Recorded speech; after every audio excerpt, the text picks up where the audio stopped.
Hi, everybody. Welcome back. It is me, Taleshvari, and I'm here with Meredith Mooring. Yay! Hi, I'm Meredith, the author of REDSIGHT. Here's a copy of the book. Yeah. So I'm gonna read the blurb, REDSIGHT by Meredith Mooring.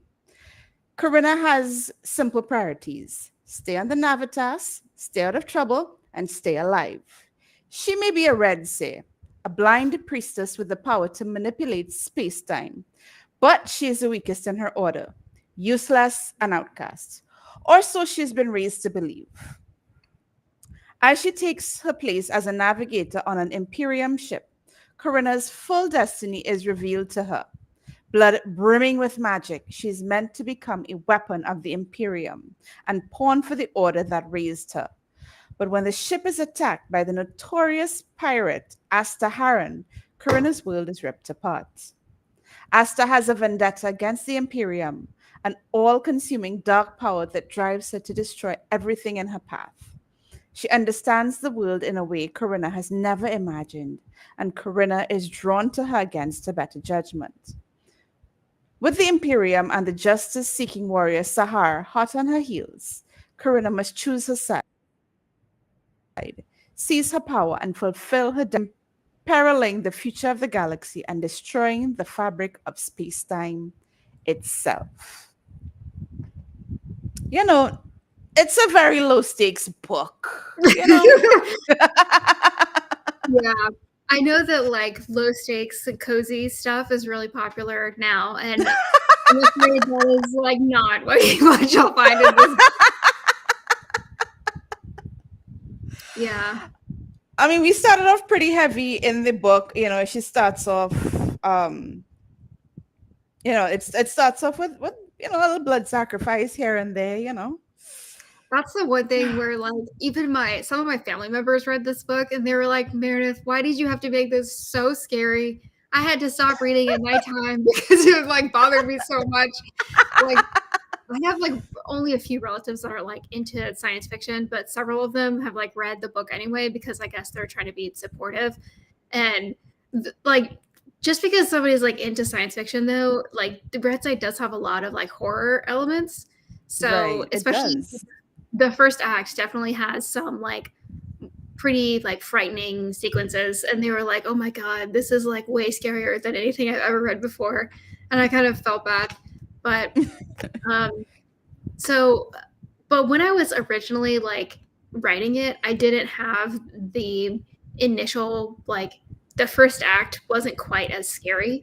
And then I got Right. some feedback like as I was working on the book that was like, I feel like you could go really more intense with this section because she's having this massive choice about like does she want to stay and do what like this one path that she thought she was going to have or is she going to have this totally different path for the rest of her life, and so you have pretty big character stakes. So I think that was why I got the suggestion of like it really is okay to like increase the sense of danger and the stakes in the beginning. And I do think it was the right choice because Yeah. I've had a lot of people be like, whoa, like the story like it engrossed them from the beginning because of that. Um, Corinne and other Red Says also have this sense of duty. That incorporates sacrifice. Sacrifice is such a huge, huge, huge part of service to their god, right?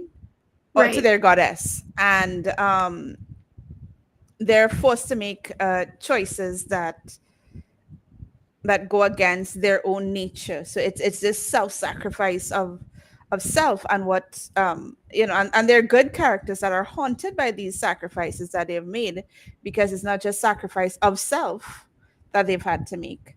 And Yeah. again, we see how this has haunted them. I would say sacrifice is a huge theme of this book. And I Hmm.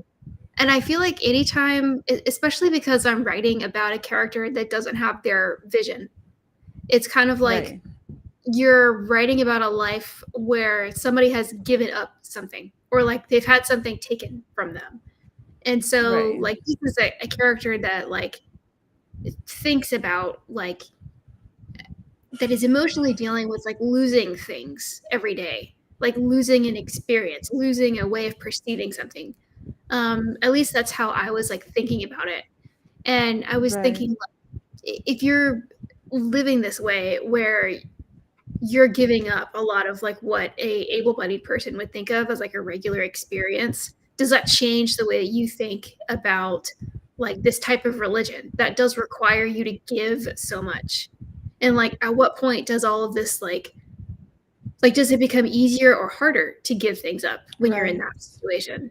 And I think like the characters, it's not really a clear answer because there's some points where I think like Corinna has an easier time giving things up than maybe the average person would, and other times where she has a harder time because it's like when your life is more limited, it can become harder to give up the things you do have, like Right.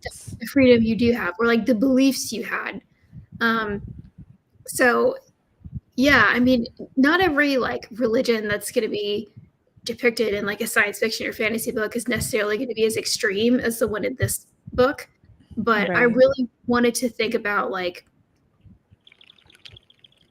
when we're seeing like depictions of blindness in other books or in like legends and stories, or even like when you look at like old Catholic saints or whatever, it's always related to like some event or like something traumatic or it's scary.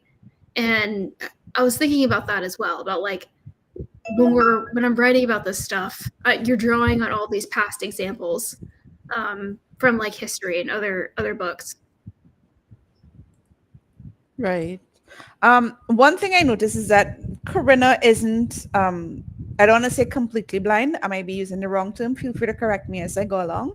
We're all here No, to that's learn. Corinna is blind. You're blind. You have, but she has some, like a little bit of sight. So she can right. make out certain things with her eyes and not necessarily dependent on tactus to view the world around her. Right. So at what Yeah. point is it? Yeah. So she's legally blind, but she does have a minimum amount of sight. Yeah, that's kind of the direction I went with for the story because I feel like a lot of readers, they kind of expect if it's a blind person in a story that the person will not have any vision, but Right. that is actually like not very common. Like most of the time, if you meet someone who is blind, it's much more common for them to at least have like light perception. So even if they Right. can't see like details, they can tell like light and shadow. Or, you know, Right. some people can tell a little bit more than that. Like they can maybe tell if there's like a building in front of them versus like the blue sky, you know, if there's like really good Right. contrast. And so when I was working on the concept, I was like, I think it would be better if I tried to portray this in the way that is more common in nature, like in reality. Right. Um, so, I mean, there are people who are totally blind, who don't have any like light perception or anything, but I would say it's less common among the people who have like serious vision loss. And but that I was kind of worried when I was working on the book because I know the average person is not really familiar with like the types of vision loss people can have. So Right. I've had a lot of people say like, well, isn't blindness just caused by like one thing? And that's not really true because there are lots of different conditions you can have that cause vision loss. And, you know, even the characters in REDSIGHT, I don't think each one of them between each other has the exact same degree of vision. Like, Right. you know, that's another thing that I wanted to keep in mind when I was writing because like even now there you may have people who like have the same disorder but may have slight variations in what they can and can't do. And like a big thing for me personally is like my eyes will get very tired over the day. So like certain Right. things are maybe easier for me to see or do when I first wake up versus at the end of the day, like now, Right. you know, it's like closer to like 8 o'clock. It's really hard for me to see most things at the end of the day. And then that's one thing that like comes up for Corinna a lot, where like she will use magic or like do something in the book, and then her eyes will hurt, and she has to recover. And like the whole experience of like eye pain. That is something I deal with a lot. Mm-hmm. It's just like part of my condition. So like I'm constantly having to deal with like my eyes hurting, my eyes getting tired, or feeling like I have to like rest or take a break because my eyes are hurting. And that's sort of where I got the inspiration for that with the characters. Well, as viewers can see, that there is red streaking down my face, right? Because Karina's eyes actually bleed when she uses her powers. For example, when she's piloting a ship using Yeah, her powers to I pilot really a like ship. your book inspired makeup look. It's very cool. It's not as it's never as intense as I want it to be. I'm not I'm not very talented makeup wise, but I just thought it's an idea I stole from Gabriella Buba, who we know, who we know Yes. and love. She's Um, the master of the book the makeup book looks. look, Like yeah, she's really good at them. yeah. I She draws inspiration from the covers, and I draw inspiration. I try to draw more inspiration from the story, because as much as I stole her idea, I did want to Hmm. have my own turn on it. You know. Right. Um, so I did the streaks, because sometimes when you cry it comes down through the tear ducts, but if you lean back a little it can from the sides, which is where most bloody tattoos come from. And so I just left like a streak, like No, like, it's I have cool. Um, me yet cleaned myself up. so there is like when we were doing the cover, Right, yeah. there I actually asked them, I was like, can you please add a tear? Like next to her eye. And then they agreed. They went back and they added like one tear. Want it to seem like too extreme or out there. Um, because we went back and forth with like a lot of different concepts for this type of cover. Because like anyone who's read the book will know that like she's kind of in the octagon it for Right. like this illustration on the cover, and Yes. that's normally the point where like um, if she were to be like experiencing that, it would be happening in that setting. So I was like, I really Right. do think we need at least one. Yeah. What I noticed as well, that there was a lot of, even within a community in which all of the people are pretty much the same, they have a similar disability with variations throughout, as you mentioned, that there was still that exclusion of Karina. Well, yeah. I mean, my thought was like, just because they all have this one thing in common, it's going to be like any group of people where there's like some people who get along and then other people who don't. And like, no group is ever really like a monolith. Like, Right. and the fact that they're kind of competing for jobs and for like positions and who's better and who's worse. Like I kind of was thinking about like I'm a lawyer, so I was thinking of my experience in law school where like everyone knows each other's class rank. Everybody knows who is doing who has like better grades and like who is getting like the good job offers and like you're all kind of competing against each other to have like the better class rank or like to have the better job offers from like the few firms that care about hiring people who are new graduates. So like that level of like competition and of also of like people conspiring against each other, I was very inspired by like my like things I have been through as an attorney and like just witnessed.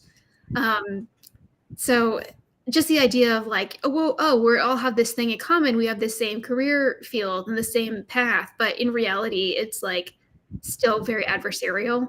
That's kind of what I was thinking of when I was coming up with the basically the schooling aspect, where Right.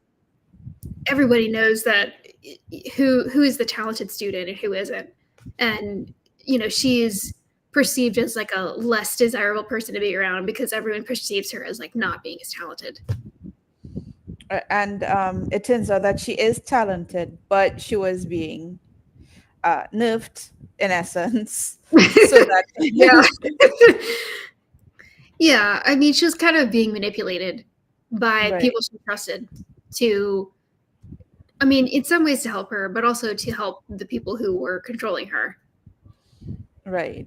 And so there she is, she's being manipulated, and it brings to mind that saying that you can't judge a fish by its ability to climb trees, right? That she's being forced out of she's literally being drained of her power, her magic, so that she can be seen and perceived as less.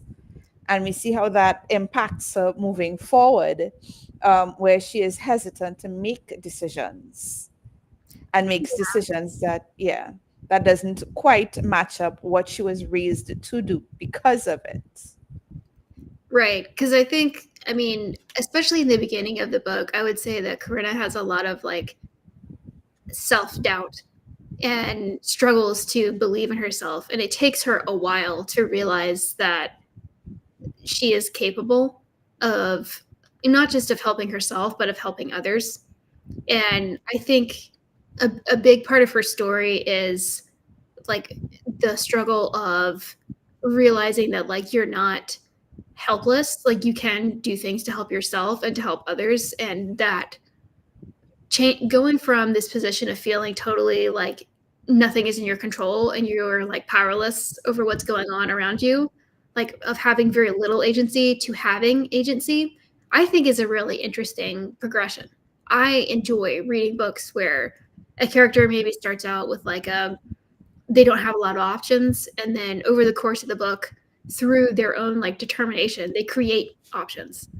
um, I don't know how common that structure is. I feel like it's much more common for, especially in genre fiction, for characters to have a lot of agency from the beginning. And that was Right. the big questions I got, especially when this book was on submission. I didn't really have so many questions when I was querying about that aspect, because I felt like at the querying stage, like when I was trying to get an agent, you had some people who were like, I represent science fiction, but not this kind. Or I Right. mainly do fantasy, not science fiction. Or I mainly do young adult, not adult. Or like it was more about trying to find the right fit for the general type of book. But then once we were submitting it to editors, that was when we had more questions about like, how are you positioning the story with a character who starts out without a lot of freedom over their own life? And I mean, I feel like that's an interesting story, and I think there's a lot or an interesting angle, because I think there are a lot of people who can relate to like not always having a lot of like choices and having Right. to like struggle to figure out, okay, well, what options do I have when I think this is something that like people of lots of different marginalized backgrounds can probably relate to on some level, even if they're, may not have like a blindness or a visual impairment. They may relate to that feeling of like, my options are really limited. This is my only way to have any freedom in my life. And I mean, I don't know if that type of story is becoming more accepted in traditional publishing. I'm really not sure.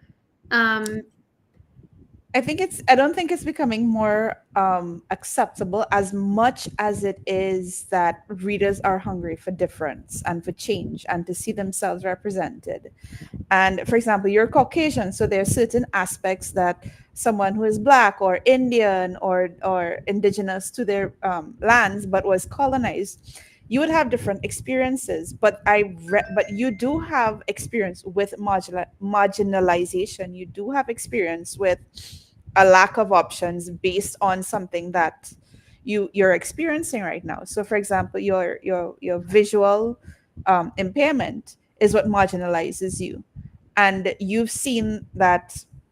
And I see that you've used that as a way to connect with other people, and that falls under the umbrella of intersectionality, right? That when we see how intersectionality, once we approach things with the concept of intersectionality, then we can find commonality amongst each other.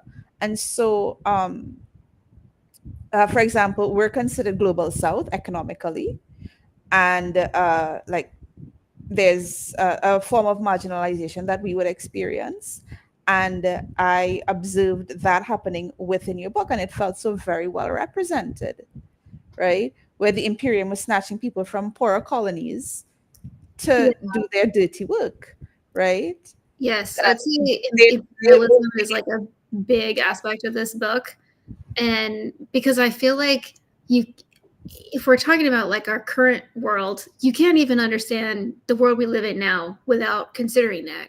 And so when I had to think of like, okay, this book is going to be set in like a totally different world that's like not connected to this world, I still felt like that was a really important aspect to incorporate because it is so intrinsic to everything that we do and how we think and behave with not just like politics, but also like economics and just how society is structured overall. And I'm glad that, I mean, I was really hoping that readers would be interested in that aspect because I think that, there's just been a long history of writing about both empire and like why it exists and why it also fails a lot of the time in science fiction specifically. Like so many of like the classic space opera books are very much about like empire and imperialism. Um, so I'm glad that it's something about the book that you enjoyed reading because, I mean, I think some of my favorite science fiction books also explore this theme pretty in depth.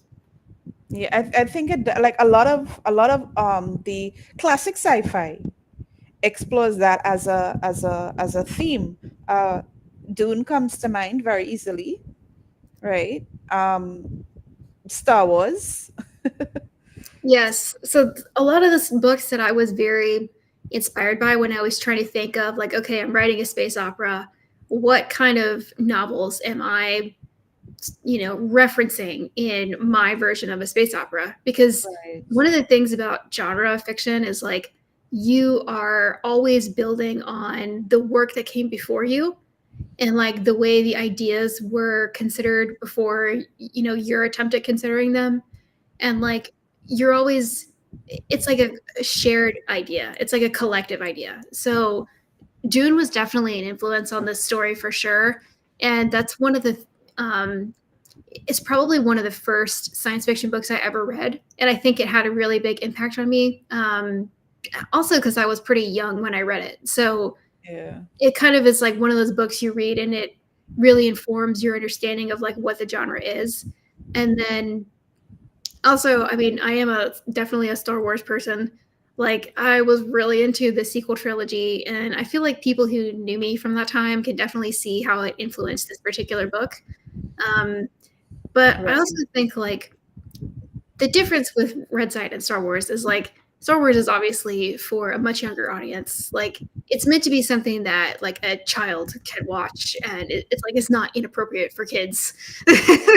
With um, just enough with just enough meat in it so that it can be a family experience where mom right. and dad could enjoy it as much as the children can enjoy it as well. Right. I think that's definitely like its core audience is families. Um, One of the other books that really influenced me when I was working on RedSight was like the Expanse series. Oh, that was a So wonderful series as well. yeah, because that series was always really interesting to me because it totally explores how like corporations are going to, I mean, I say are going to, I think are most likely to impact, like if we ever have space travel to any degree, or like when people are talking about colonizing Mars, of course, it's not like necessarily governments that are trying to colonize Mars. Like some of the main people are private corporations.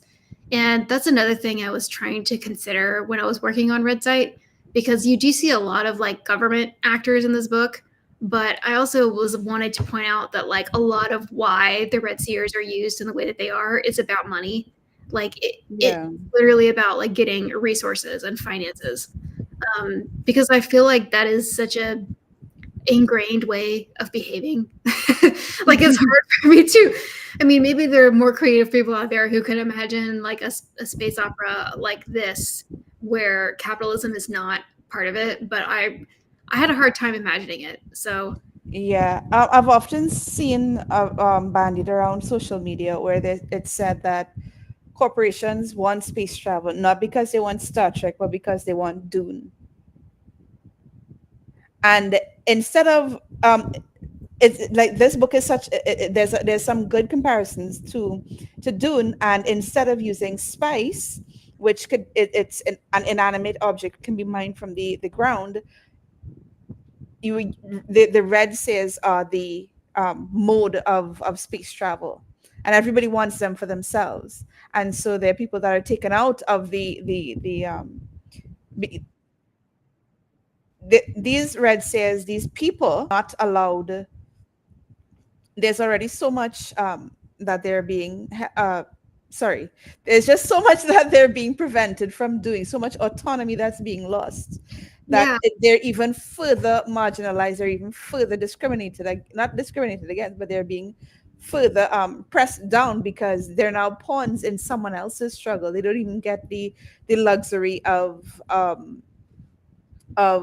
being able to benefit from their gifts. So if I was a really talented red say, I wouldn't be allowed to go pilot one of the biggest ships. I might be kept away by the priestess for her own uses, which we saw happening, and which is why female our female main character was deliberately forced was drained of appear weak to the high priestess. Yeah, and so like the way that labor and work is treated in this book is very impacted by like my work as a labor and employment attorney. So Right. I spent a lot of time thinking about like what would it actually be like if you were talking about a, you know, like if we're comparing this like spice in Dune, you know, Right. we see in Dune like the lengths people go to just to mine this like substance to the point where they're willing to endanger people, to destroy like almost an entire planet to get it, or like they're destroying all natural life in this area for this one substance. And my thought was like if that resource were with human beings, I don't think people would be suddenly like kind or respectful of the fact that you're exploiting a person. I really do think that's just not the kind of that's as we've seen in history many times, that's really not human nature. I really do think like when we're talking about like okay, yes, you're working, you're employed for, you know, on this particular ship where you have this job, but like Corinna doesn't keep the money that she makes. It's all given back to the order. So like even the wealth that she's generating for these people is not hers. And part of the like origin behind that is like in the United States, we do have rules that say if you are a person with a disability and you are working for certain types of employers, the employer does not have to pay you our regular minimum wage. So it's like this really strange loophole where you can get around minimum wage laws in the US for certain types of jobs, like if you're employing people to do certain things. And like the example that I think of that I give people often for this is if they've ever been to Goodwill, which is like a, you know, where you donate items Yeah. and you can buy like discounted things. A lot of the people who work at Goodwill are not even paid a minimum wage. They employ Wow. people with disabilities and they do not pay them. Like in my state, our minimum wage is 7.25 an hour, which is just the federal Right. minimum. Our state has not raised it higher than that. So if you are like a disabled person working for Goodwill in my particular state, you're making less than 7.25 an hour. And Wow. so it's like an exception to one of our laws here. And I was thinking about that when I was writing this book. So there's a lot of like legal parallels in REDSIGHT to actual laws that exist in the real world. That's just one example. It's not a super widespread practice. Like it's only certain jobs where that exception applies. But I just think it's mind blowing that, you know, we're in the year 2024 and we still have a legal Right. exception for that. Um, because Yeah. I know a lot of people think of like, oh, well, we don't, you know, like people are paid, you know, this basic amount for their work now. We don't have the same issues we had during the, you know, like the 1910s when people were trying to get the minimum wage. It's really misleading though, because it's just like this persistent issue, at least here in the US. And I think there may be some similar systems in other countries, but I don't know quite as much about like how other countries handle it. But it is still an issue here. Um, and then there was this other issue I was thinking about when I was coming up with some of the like the way that work and labor is treated in REDSIGHT.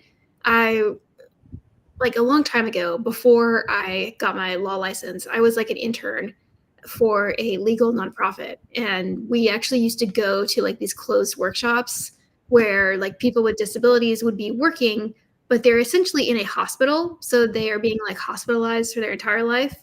And Right. they have to go to like therapeutic work, is what it was called.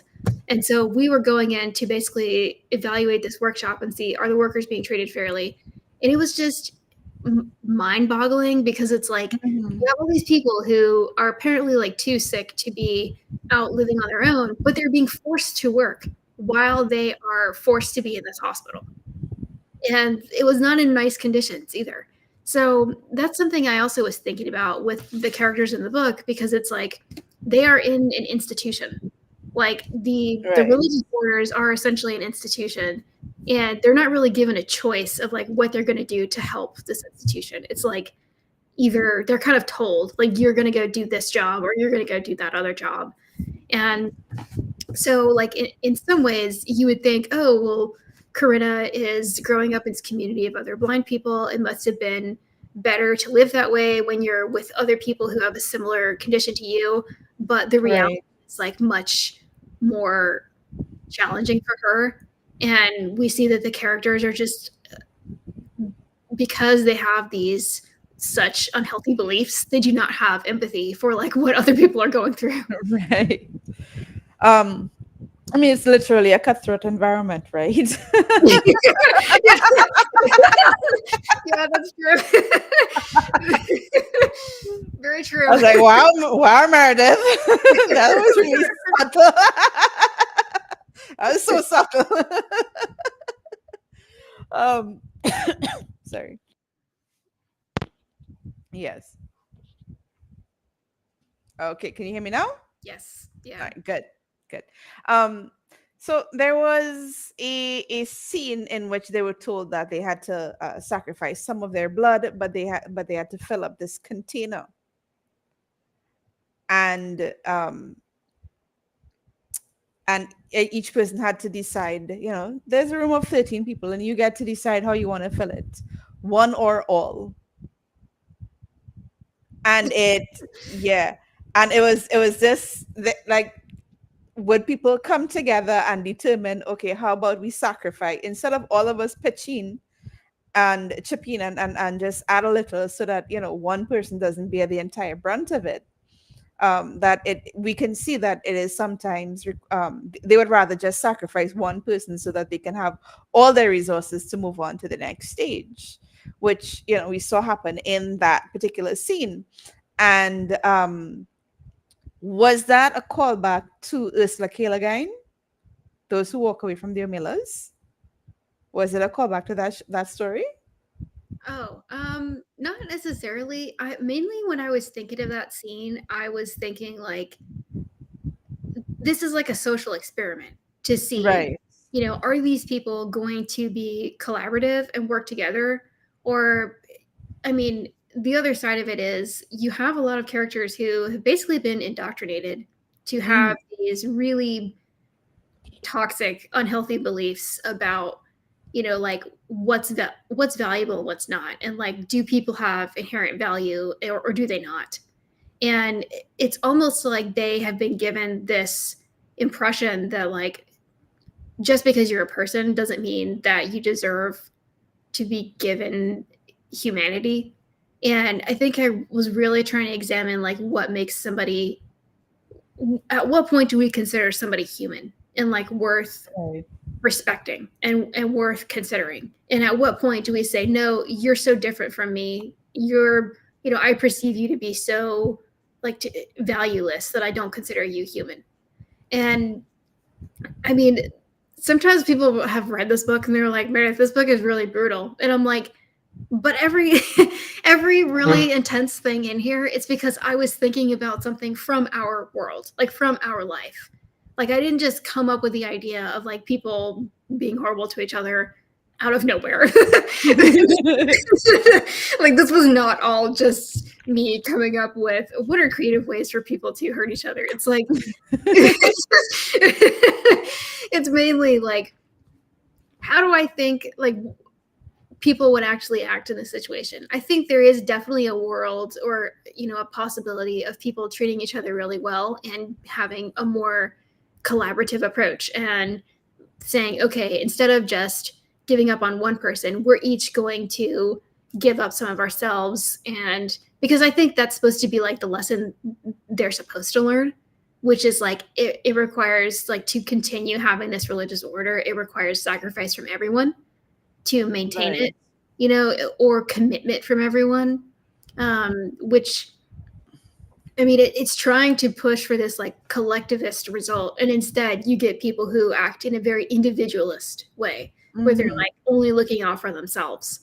And I think it's meant to show.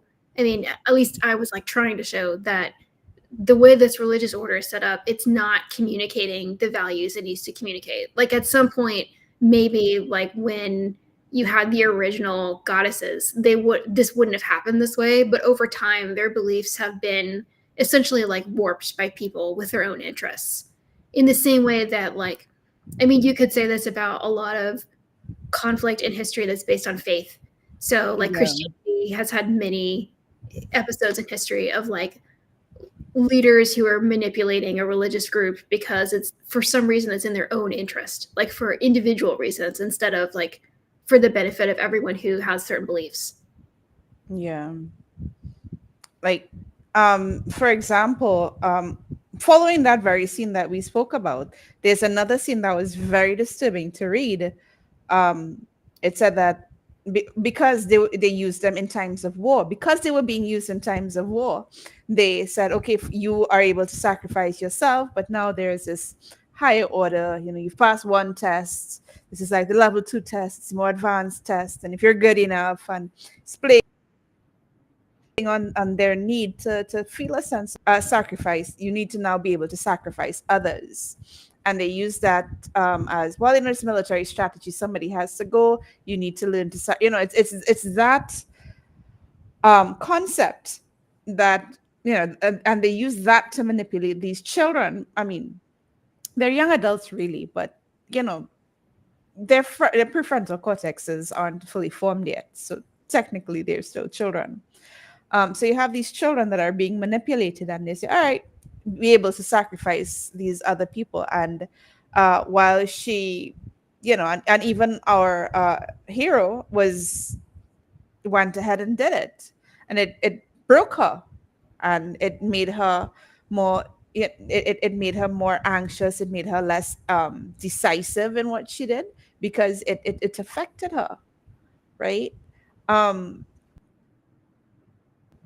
and that even it shows that even willing to take down an establishment, people who are willing to bring down oppressive systems, that sometimes they still end up doing bad things in order to achieve their goal, you know. Absolutely. I mean, I think that is part of like a big part of reality. Like, Yeah. you know, the idea that like, oh, to be part of this, to have any position of leadership, you have to be willing to sacrifice other people. I mean, we see that all the time in like Yeah. even just today. If you go and look at the news for today, the day we're having this conversation, you'll see evidence of that by Yep. lots of governments in the world. There's always this idea that like, you know, you have to just be like essentially be like calloused towards this a certain degree of suffering, and you have to be committed towards your beliefs to the degree that you're willing to make these decisions that maybe a lot of other people wouldn't be able to make. And I think it's meant, you know, I was thinking at the time of like this is a way of showing it within this religious group, but thematically I feel like there's lots of examples of how people behave that way in real life and also in other other literature. Like, I'm trying to think of a good example from books or from films, but I mean, this kind of thing does show up a lot in science fiction. And especially, I feel like the example that comes to mind immediately is like the Red Rising series. You very much have like once you become part of the Golds or like the Peerless Guard, you have to Mhm. be willing to sacrifice other people because you're trying to maintain the supremacy of the group that you're part of. So it's also Mhm. an idea about like, you know, just power differences and like this hierarchy of like, you know, who is being protected and then who's being victimized. So, I mean, I'm sure there are other examples in books, but like, I feel like that series just comes to mind immediately because the entire book is about people in different categories of how important or less important they are. I think in books and in media, what tends to happen more is that the person ends up either choosing to sacrifice themselves, or their death alerts the rest of them that something is wrong, as opposed to the main character, making this decision, making this choice, because I feel that there is no other way for me to move from point A to point B Right. I was to trying to achieve think of like, said goods. Yeah. yeah, so there's definitely examples of like exactly what you're talking about where you'll have a character who is more like morally pure or like more morally good, and they decide that sacrificing themselves is like the no, only correct option. And I was thinking as I was writing this book, I was like, do I think that the average person would do that? Like, do I really, do most people have that degree of like morality? And I don't know if they do. Like, I think some people do, but I think the people who have that are exceptional people.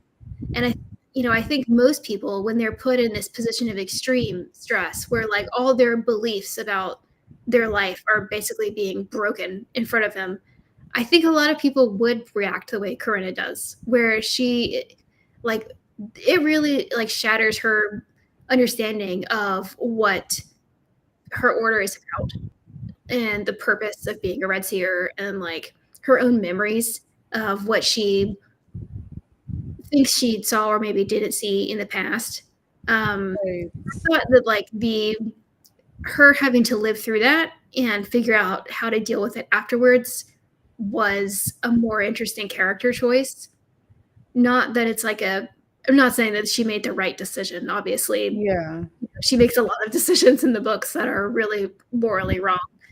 But from the perspective of like trying to trying to show what is the most interesting choice the character could make. I Yeah. thought that was like there's just more to explore if she survives that encounter. Yeah. Also, people are not morally pure in real life. People make bad decisions, and not just bad, but morally impure decisions every single day. And we make it, well, not so much Corinna, but we make these morally great choices because we think we can get away with them. We think, who's really at fault here? Who's really being hurt here? And for her, it contextualizes something that she saw, and it was a matter of survival for her, because she knew that had she failed that particular test, that what she had survived then, she wasn't going to survive it a second time. She knew what was going to happen because she saw it, but she did lack the context for what she saw, Right. right? And even though she witnessed this thing happen, she didn't have the context for it, and so therefore it was she had to make a decision quickly, and we saw how she suffered for that. Right. And I would say like to your point about the characters questioning like what is the right decision within what context. I've I thought about that so much when I was working on Aster's character because she's kind of the definition of the person who's like from one person's perspective, she's like the villain of the story. Like Right. she's a horrible person who makes horrible choices. But then from Aster's perspective, she's the hero of her own story. Like Right. she thinks of herself as like fighting this oppressive system that, punished her mother and Right. sacrificed all of her sisters and like destroyed her way of life. And essentially her argument is that the way the galaxy is set up is like against nature. Like it's unnatural for things to be Right. configured the way they are. And she's like, it's not, some of it is very motivated by her own personal like desire for revenge, but it's also that she thinks that what she's doing is morally righteous.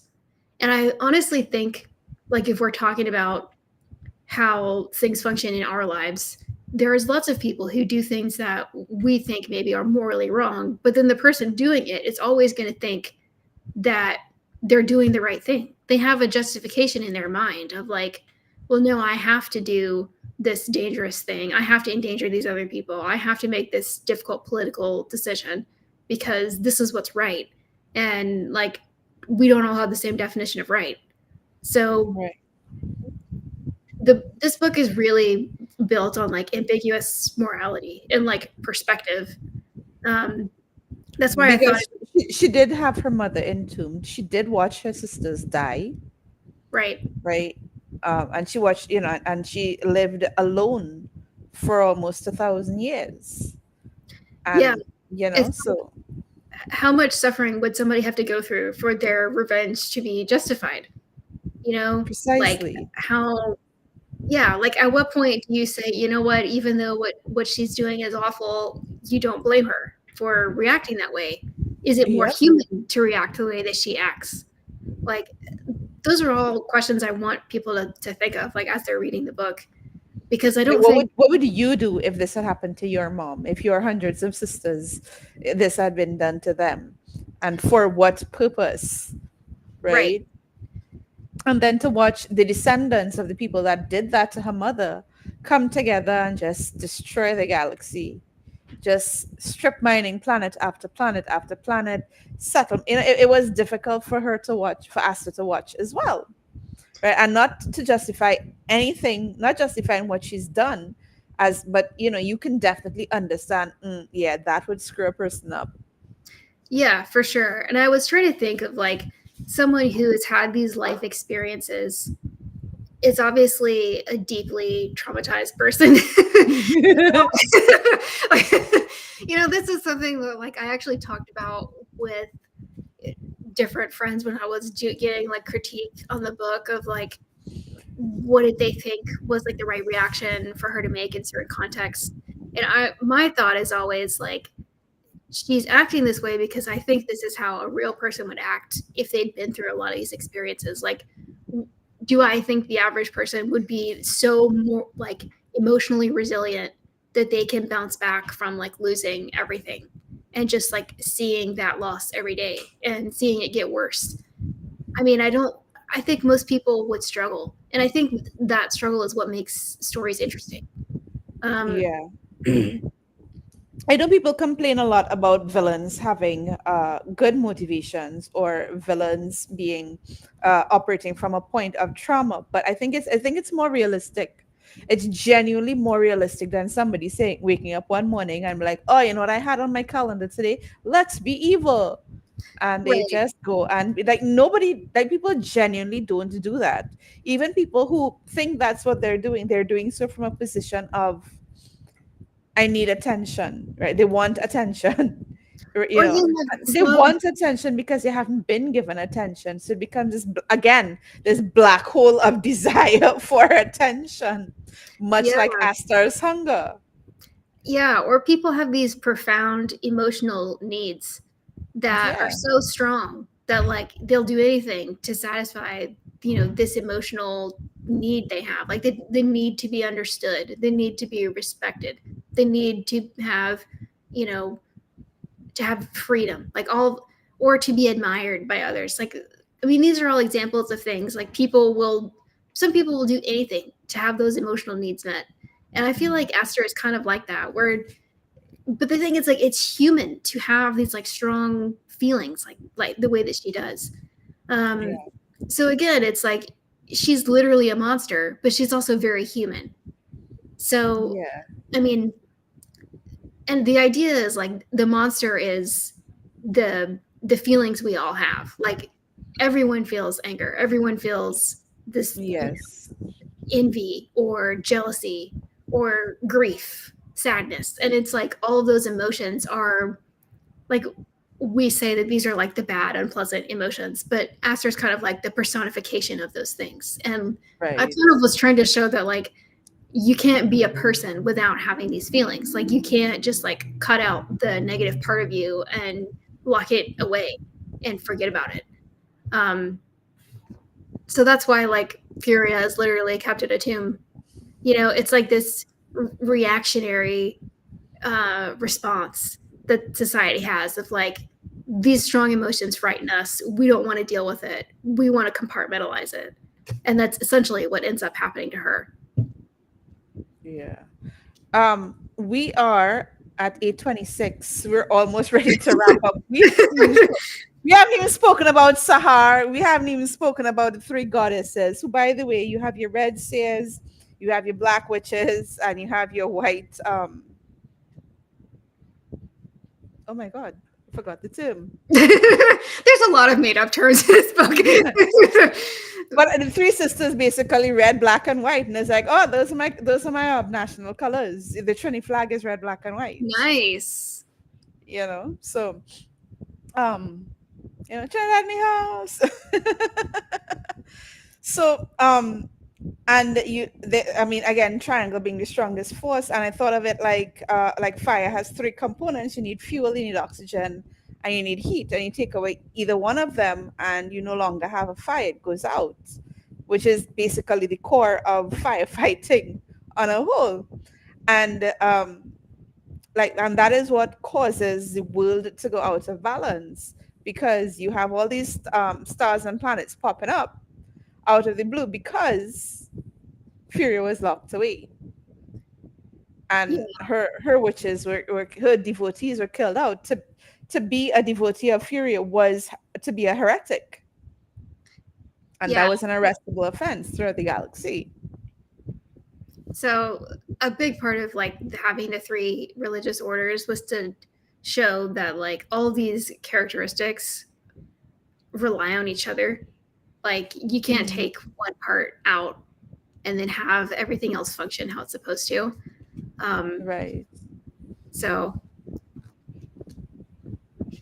I mean, we can go on beyond that. I'm not, paying for TV time or anything, and I'm enjoying the conversation, so we can continue talking about it for a bit longer than, 30. Yeah.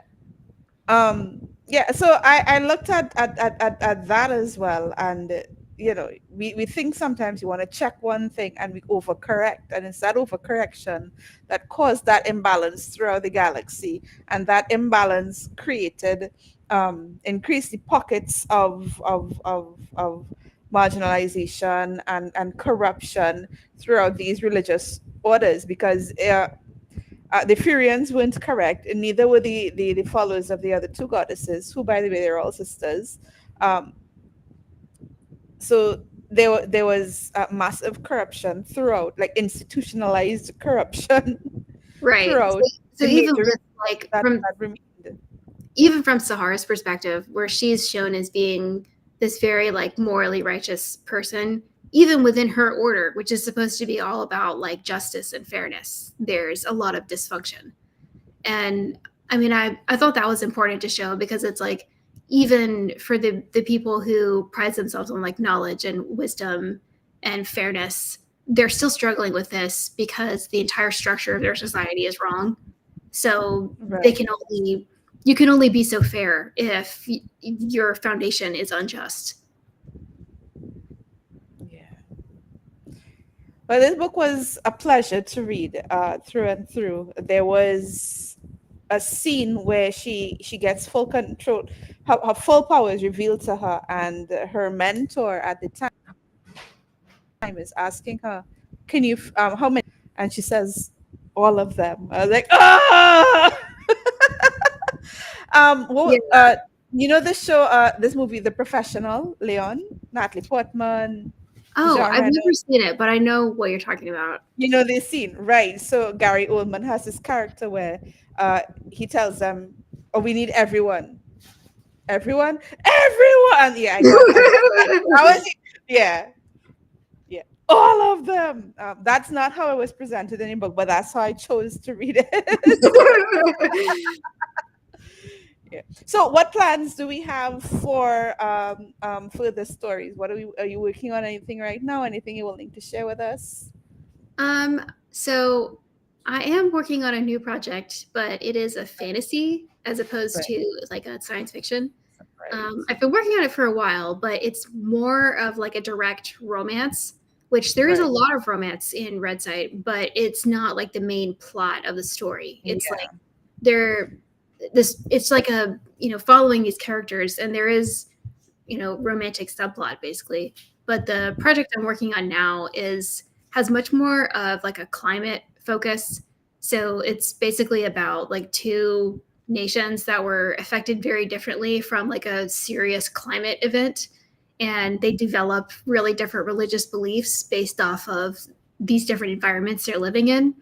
And it's all I mean it's similar to REDSIGHT in that it still has a lot of religious conflict and like right. societal conflict and like the big questions about social issues like that. It's also in the new project I'm working on.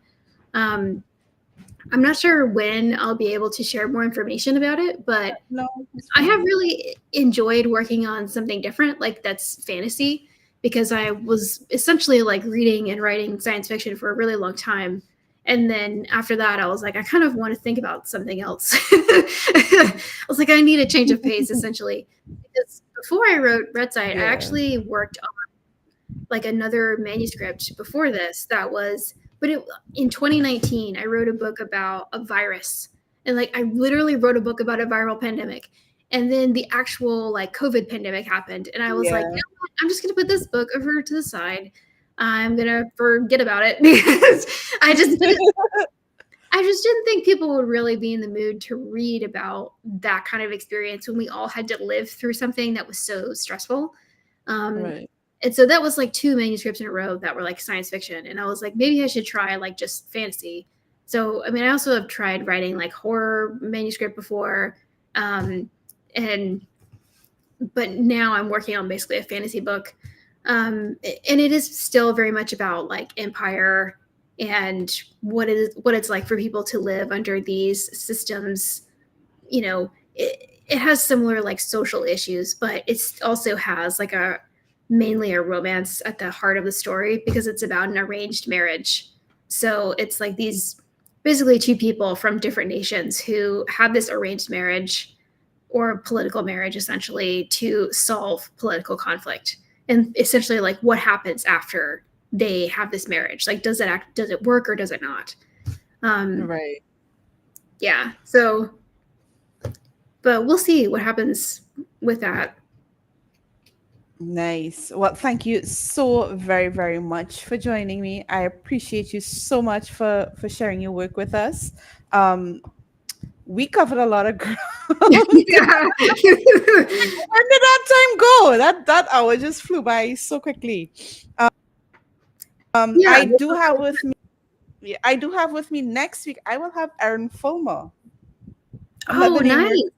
right. We're gonna talk about the Cambion series. We had done Cambion's Law with Karen, myself, and the other group, the other ladies from the Bad Bitch Book Cult. Um, we had done the first book in the series, Cambion's Law, and I acquired the other two books after Erin re-released them. And yeah, I'll be having that discussion with her next week, which everyone can enjoy. Same bad time, same bad channel. Next week, Wednesday, 7:30 p.m. Eastern Time. All right. And with that, Meredith and I bid you goodbye.